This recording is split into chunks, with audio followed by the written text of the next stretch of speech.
Hey guys, it's Brian Howard and Alyssa Ocampo. We are here from Sparrow and Wolf with Slane Irish Whiskey, and we're halfway to St. Paddy's Day. I want to thank you all for joining us today, and first and foremost, introduce Alyssa and the amazing cocktail that you may have gotten in your kit. She's going to teach you how to do it step by step. Enjoy and have fun. Awesome. Thank you so much. Guys, I'm really excited to share this cocktail with you guys. We are using Slane Irish Whiskey. It's an absolute delicious whiskey, and we're going to be doing it. It's our version of an Irish maid. So we're going to be doing some muddled cucumber, yuzu, lemon juice, and a little bit of simple syrup. Just something really refreshing for you guys to drink today. Today we are going to be drinking, it's our version of an Irish maid. We wanted to use Slane Irish Whiskey because it's just it's an awesome whiskey. It's got like just really great notes of like oak and spice. It's going to play really well with the ingredients that we're going to be using today. So we're going to be using Persian cucumber, muddling that up with a little bit of simple syrup. We're using a 3/4 ounce of lemon juice and then 3/4 ounce of yuzu.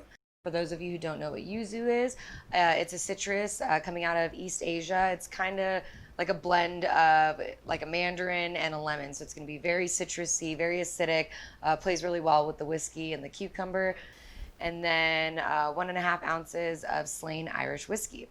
We're going to shake that up with some ice, pour it in a fresh glass, and serve it over ice with a mint garnish and cucumber. So yeah, that's your drink, that's your cocktail. If you wanted to make it at home, but right now it is ready to go ahead and drink it and enjoy while you watch your cooking class. All right, today we're going to make corned beef using one of my favorite cuts of beef, the brisket. The brisket comes from the lower part of the breast. It never sees a lot of work, so it tends to be tougher and come with a lot of fat. That's why the brining method and the slow cook process is taking something that's not as fantastic and turning it into something amazing. So we start with our brisket, 3 pounds of brisket, 8 quarts of water. Now that we've placed all of our spices into the pot, we're going to bring that up to a complete boil, then cool it down completely before we add our brisket. Once our brine has been completely cooled, we're going to place our brisket into our bag. You can use a food saver bag if you wish. If you don't have a commercial grade vacuum machine. We add our brine to the bag just to cover. And we will seal this. We're going to allow this to sit for 7 to 10 days. Every day we should agitate the solution and mix it up a little bit just to make sure that it penetrates all the way through. The only way we're going to get that nice pink color all the way through is to allow the brine to penetrate and do its thing. We're going to set our water bath to 60 degrees Celsius or 140 degrees Fahrenheit. Place our brisket into the bath for 48 hours to cook. I understand that most of you won't have a sous vide unit at home, so we can place our brisket into a shallow pot, cover it with the water and some of the spices that are in the ingredient list. Simmer it for 3 hours at a gentle simmer. It's been approximately 48 hours at 60 degrees Celsius. We should have a beautiful brisket inside here. All right. We're going to cut into this to see how good she looks. Oh, that looks perfect.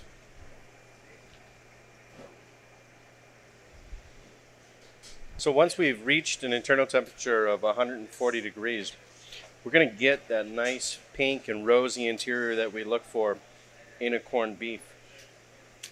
The temperature of cooking it for longer extended periods of time, like 48 hours, ensures that we're going to have the tenderness and the juiciness left in the brisket itself. We know that sometimes when we simmer it, the other option, the reason why we choose to do it this way, is that when it's simmered, we tend to have a little bit of a drier product. This way we can ensure that it's nice and juicy. So one of my favorite things to do are lacto-fermentations. They are that representative of good cultures, just like in a yogurt, but found in most vegetables and fruits. So the way we do lacto-fermentations, like sauerkraut or kimchi or cold pickles We're not using a hot brine to make the actual process happen, or that bring out the natural acidity. So what we do, we take our cabbage here, and we're going to do sauerkraut today. We're just going to cut it into some strips. We're going to start by taking the core out. And what a lactofermentation is on the exterior of the vegetable, they have a culture called lactobacillus, which once we introduce a little bit of salt to it, the sugars will break down and turn into lactic acid. And after about 3 or 4 days in the right temperature, we will have a nice sauerkraut. So real simple. We just kind of shredded this. And this is super easy to make. You can do this with any vegetables. We do all types of fermentations in the restaurant. And then you can just do it roughly. It doesn't have to be anything fancy.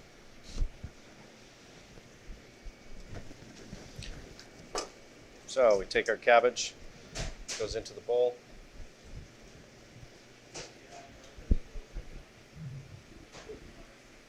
Those cores can get saved for stock. And then we're going to add our seasoning. First and foremost, most important part is going to be our salt. The salt is going to keep this safe, and that it can last forever on your shelf. It will last months at the right temperature, at a cellar temperature, roughly 50 to 60 degrees. So we're going to add our salt. And for a whole head of cabbage, I would say we're going to add about 30 grams of salt. Just enough to kind of coat. At this point, we're going to gently massage the salt into the cabbage until it starts to release a little bit of liquid. This takes about 10 minutes.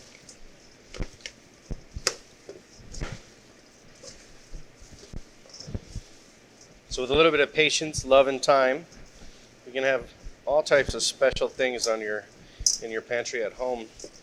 And i.e. we can use, in this case, we're going to use this in our dumpling, but you could put it on top of, some sausage, or, top sandwiches with it. I love to have these kind of things at home in my cupboard to cook with. All right, now that we've got our spices mixed in with the cabbage, we're going to just take an everyday old mason jar.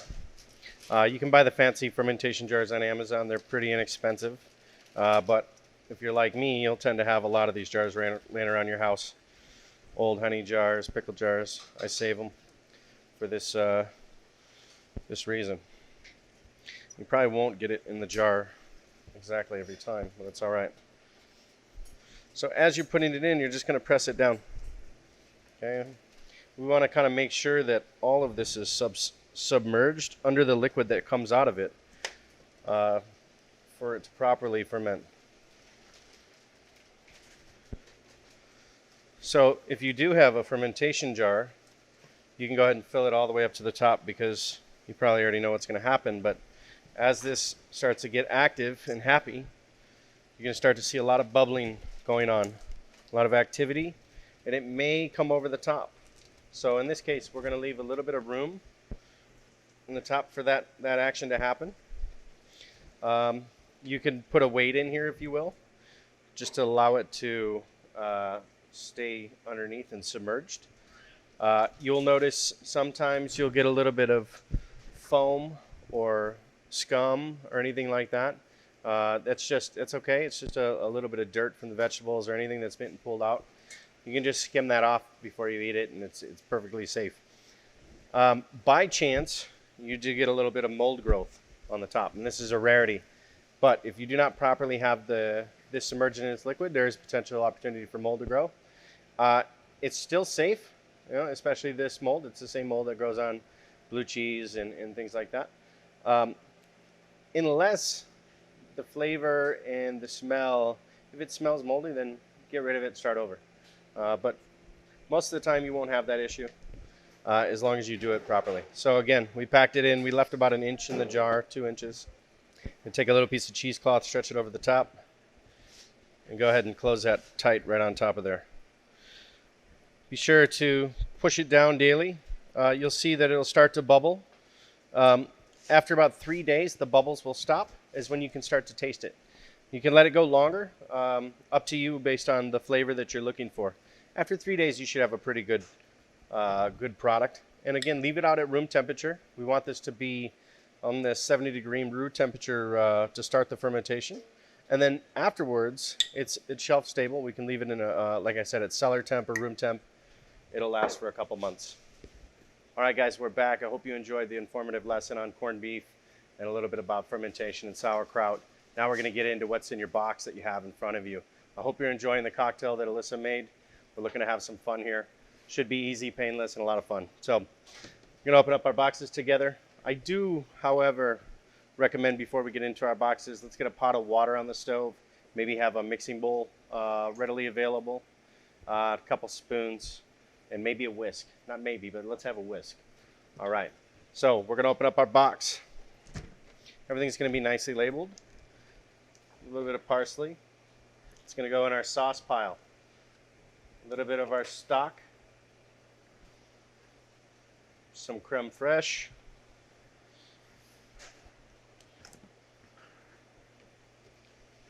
And whole grain mustard. That's going to be called our sauce pile. Our pantry pile is going to be butter, olive oil, brisket spice, and then we're going to get into our dumpling mise en place. Potato puree, dumpling skins, the beautiful corned beef that you made, some of that wonderful sauerkraut, pearl onions, and some young carrots. Now that we have our box open and all of our ingredients in front of us, our mise en place, meaning everything in place, we're going to start by making our dumpling filling. We're going to use that brisket that we made, some potato puree, a little bit of extra virgin olive oil, and the same spice that we put in the brisket, we just ground up and toasted for you here. We're going to add that to add a little bit more of the flavor so they're complementary to the dumpling. So I'm going to open up this package here. Now, the brisket, we can cut however you wish. You can shred it if you wanted to. We can dice it for the sake of this. I like little bits of dice, so I'm just going to square that off, give us an even surface to work with. We're going to cut against the grain, okay, and just cut that down into pieces like that. Okay. And then just a quick rough chop. You'll see it start to fall apart. So we're going to make sure they're small enough, not too overpowering, but big enough where you have a little bit of bite inside of the dumpling, and you really understand that there's corned beef in there. This dish is it's a fun take, I mean, because it really kind of hits on a few different cultural marks. Obviously, the corned beef and cabbage is a classical St. Patrick's Irish dish, but we've introduced it to, you know, the Southeast Asian dumpling with a French sauce. And, you know, the sauerkraut we made, obviously you see a little bit more in France and Germany than you do in Irish versus the braised stuff you would typically see in this dish. So it's kind of a fun fusion dish. It's what we do here at Sparrow and Wolf. We have fun and make sure it's cohesive, but at the same time, ultimately delicious. So continue on by chopping that up. There we go. Now that we have our brisket done, we're going to add our potato puree. And for the potatoes, we really just use a little bit of Yukon Gold potatoes. Put them in some cold salted water. Boiled them until they're tender enough to put a fork through them. And then we let them sit in a colander and steam out before we pureed them. So about 500 grams of potato puree. So you'll notice, because there's no fat in this, normally in the restaurant we'd add a lot of butter and fats to this to make it a little more pliable. In this case, we wanted really to be more of a filling in the dumpling, so it needed to be a little firmer. We've given you a little bit of olive oil. Okay, I need you to save some of this olive oil. It's for 2 parts. So that extra virgin olive oil, we're just going to give a little spill, maybe a teaspoon, okay? We're going to add more, but we're going to slowly do it. Okay, And basically what we want to do, we want to get it to work where it has a little bit of fat content there and it's a little smoother, but not overly wet either. Okay, look at that. This looks delicious already. So I'm just going to add a touch more extra virgin olive oil. Make sure you save about half of this. There's plenty in there for you.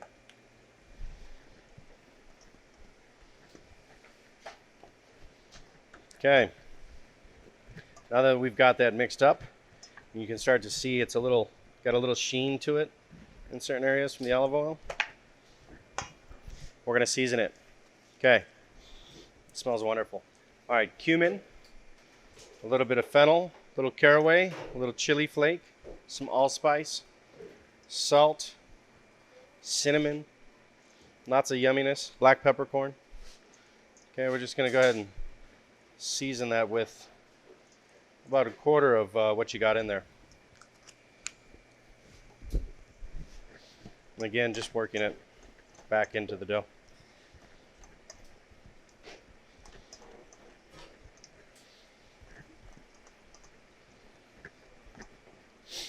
So super easy.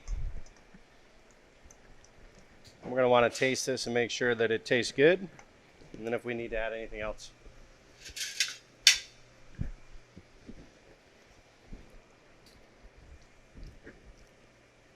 That's delicious. I'm just going to add a little bit more off camera here.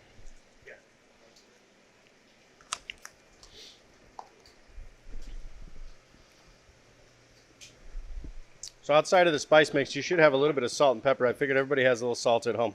I'm just going to finish with a pinch of salt, pinch of black pepper before we start to fill our dumplings. In your box, you should have found a little empty container like this. It has nothing in it, but it's for you to put water in. So go ahead and fill a little bit of water into that container before we get started making our dumplings. So you'll have a little box, dumpling skins. We've done all the magic for you and all the work to make sure that this job is done for you. This is a little bit harder of a job. A little bit of rice flour, water, and salt.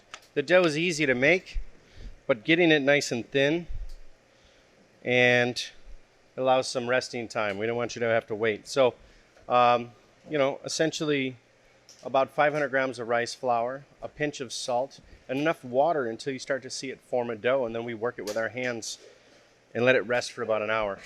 So we've got our dumpling skin. We can figure out how big these dumplings are going to be, but I would say roughly about 10 grams of filling. Okay, so that's going to go in the center like so. Now that we have the dough in there, the potato filling and corned beef, we fold it over, we pushed in the edge. Okay, and then we can fold it with our fingers all the way down like so. Okay. Again, there's 100 ways to fill a dumpling or to shape a dumpling. We're going to do an easy one today. There should be plenty of filling here for you to do 20 or so dumplings. So again, just getting it in there. A little bit of water, just enough to seal it. Fold it over, tuck the back end, fold it,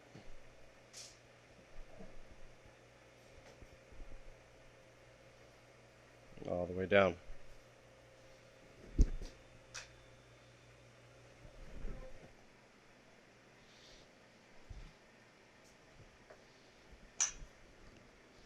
All right. So once these are filled, we're going to go into the refrigerator with them.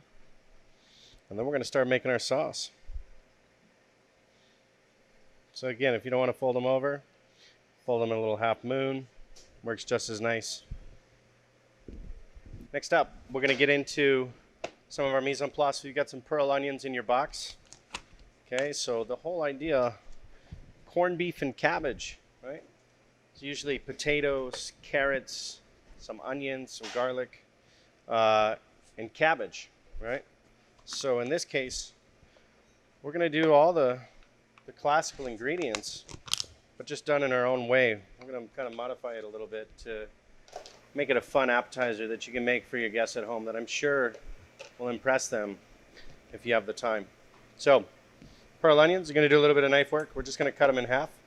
But again, one of those techniques that, not everybody plans on doing at home, but can make really big impact on your meal.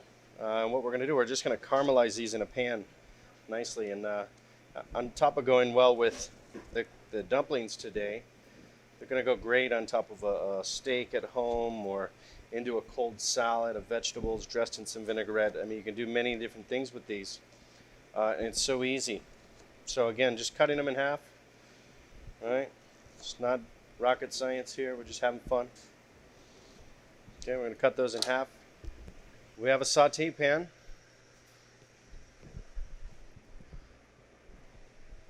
And a little bit of that extra virgin olive oil that you saved. We're just going to put a teaspoon in the pan.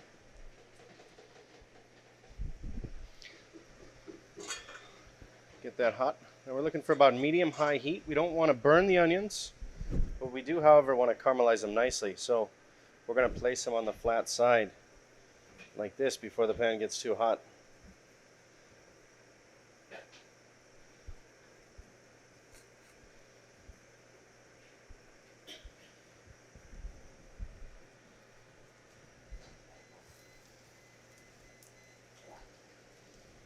So one nice even layer in the pan. You don't want to overcrowd it. We want to make sure that we get even cooking time and color on each one. Now that we've got our onions in the pan, we're just going to cook those on a low to medium heat until they're caramelized and soft. That should take about 5 minutes. While that's working, we're going to start our sauce. Small sauce pot.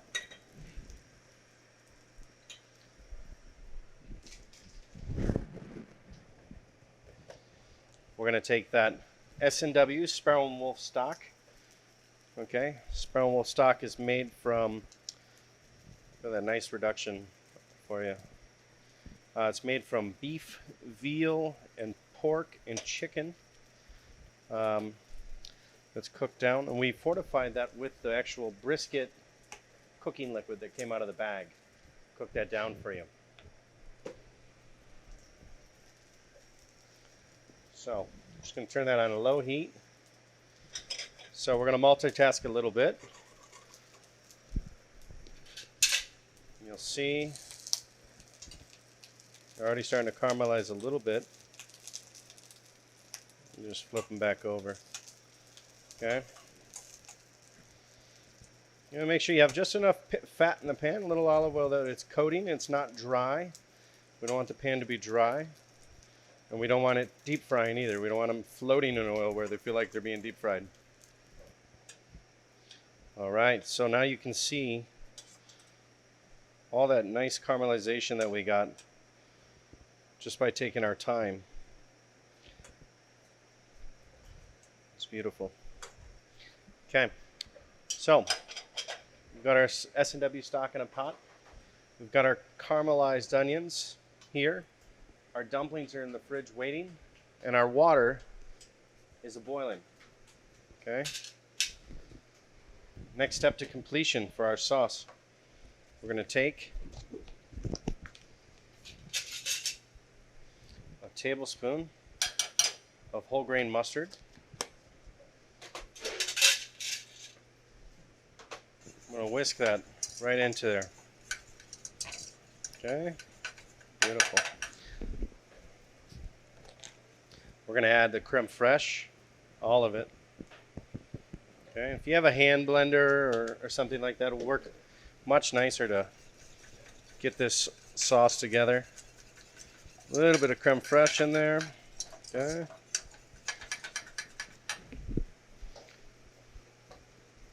I'm going to take one knob of the butter.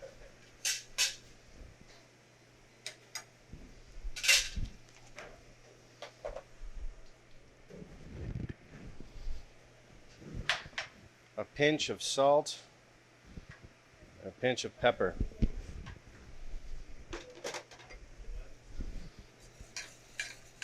We're going to whisk all that butter in there, okay? We don't want it melted and separated. We want a nice emulsification. Cold butter is going to give it that mouthfeel and viscosity that we're looking for.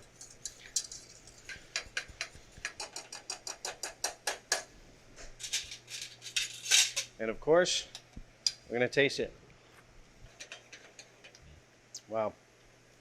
It's pretty yummy. All right. Before we cook our dumplings, we're at our last step. We're going to add our carrots. Carrots to our pan. This is very simple foundational cookery. We're going to teach you how to just glaze a nice vegetable. So we've had our carrots. Those have just been cooked in a little bit of salt and sugar water. A little bit of pepper and salt. Okay. And then you're going to take some of that boiling water from your pasta water and add it to it. You could use a label if you feel more comfortable than a spoon, but just be careful whatever you do. Now that we have enough water on the bottom of that pan, just enough. You can see they're not swimming. What we want to do, we're going to glaze these now. Okay, so turn the heat up a little bit. We're going to evaporate all that water out. So once all the water is almost evaporated, we're going to add just a little bit of butter, and the butter is going to bring everything together really nicely. See how all the bubbles are starting to form on top? It means it's starting to evaporate nicely. The heat's pretty high. We want to catch it right at that moment before all the water is gone, just where we have a binder for our butter to start emulsifying into.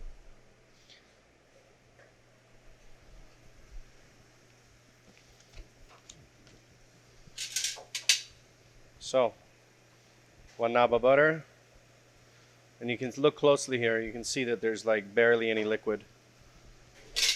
Okay, so now that the butter is gone, or the water is gone, we're going to stir in our butter nice quickly. Okay, and take it off the heat before it breaks. You can see that they're nice and glazed. Turn our heat off. Now we'll fire our dumplings. Okay.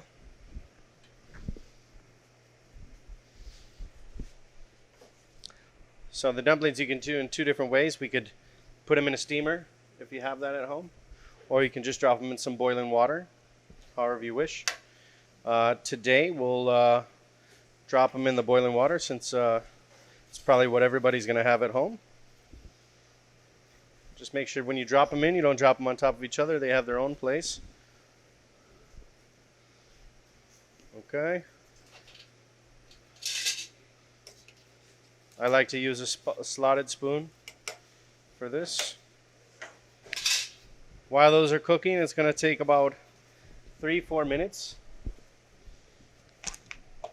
You're going to take the parsley that I gave you, and we're just going to run a quick chop on the parsley. This doesn't have to be perfect. We want the herbaceousness and the bite, so we just want to kind of rough chop.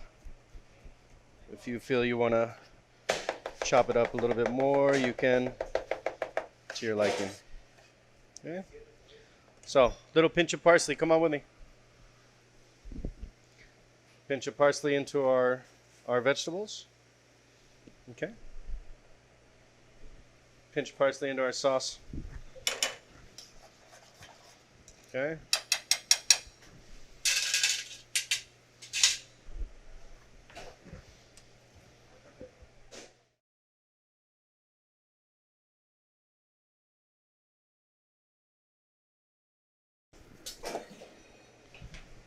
All right. We're almost there. You can see our dumpling skins are starting to turn a little translucent. And that's when we know that they're done. Okay? So, right about now, almost there. Now we could go a step further and pan sear these and get them crispy. For me personally, I like the steamed or boiled dumpling texture, especially for this dish because we have the texture from the carrots, and all of that ready to go. All right, so now we're just gonna plate it up.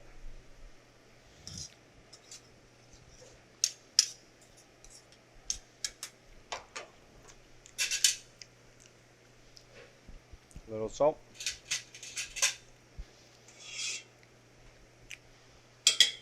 Okay.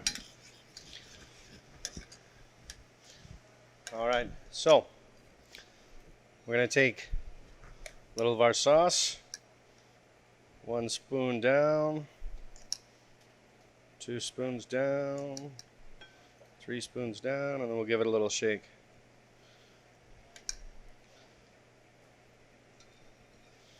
All right.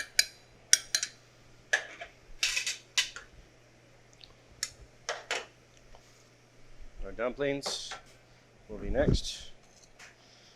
We can just give them a little, if you want to do them like this, we can go back and forth. Leave some rooms to plate some of the vegetables. However you like. Use your inner artist and have fun.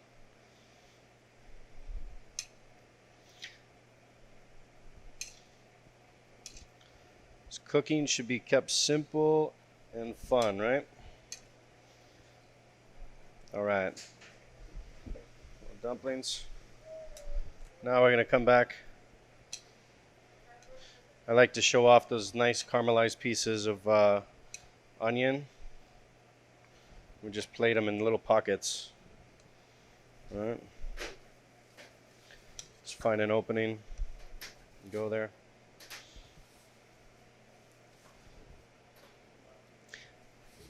I'd love to see your plated dishes, so if you tag us at Sparrow and Wolf, we'd love to see and repost your dishes as you make them.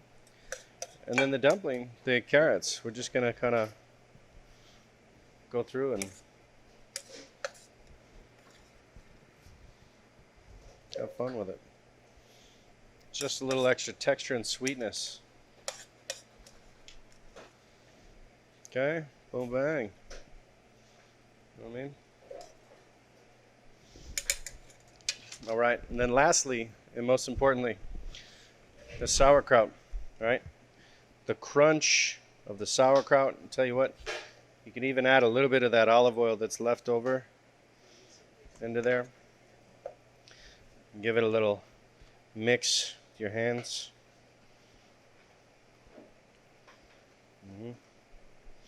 And we're just gonna plate a little bit of that cabbage right over the top.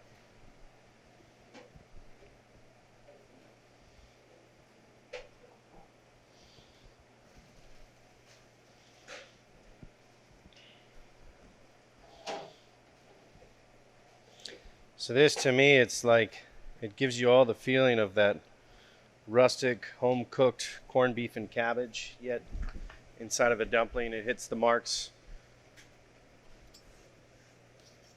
If you get a little extra parsley, go ahead and give it a little topper. And there you have it, corned beef and cabbage dumplings, whole grain mustard creme fraiche sauce, caramelized onion, and baby carrots. Guys, thank you so much for joining me, Secret Burger, Slane Irish Whiskey today. I had fun. I hope you did. I hope you enjoy it just as much as I do and enjoy the deliciousness and the thought and the love that we put into this dish. Follow us on Instagram, Facebook, all social media outlets at Sparrow and Wolf LV. Come see us soon. We're open 6 days a week, including brunch now.